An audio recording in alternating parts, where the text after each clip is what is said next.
Hello, my name is Asia Hansen. For my career profile number 2, I decided to do something on counseling. And so I interviewed Michelle Ashdown, who owns her own private practice, and the name of her practice is Clarity Counseling and Hypnotherapy.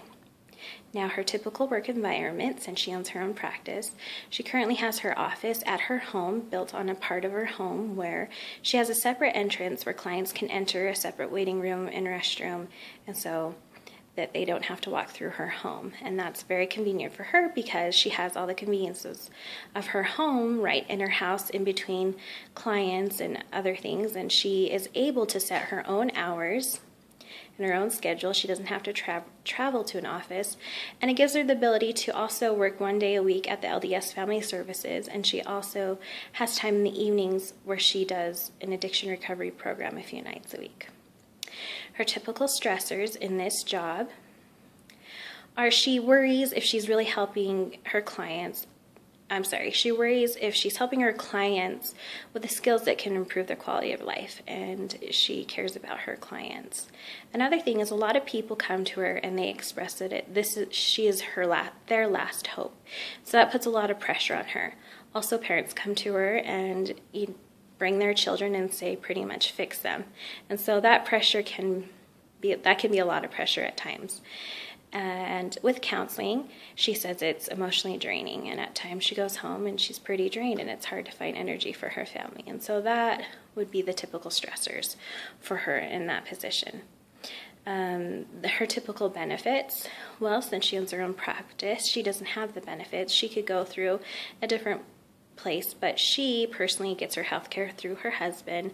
She sets aside her own personal retirement, and she doesn't have any paid vacations or holidays, but she says she just remembers that she works hard so that she can play hard. And her common job tasks are she counsels individuals, couples, and families. And so she also does continual education workshops to keep her license up to date. She spends a lot of time doing paperwork. She said a lot of paperwork and case notes, scheduling and billing, submitting her paperwork to insurances, and so that takes up a lot of her time. She also enjoys reading to keep up her skills and also to learn new skills. Her educational requirements for her to be a counselor, she received her bachelor's degree and also she needed her master's. And so she got both of those in social work with a minor in family studies.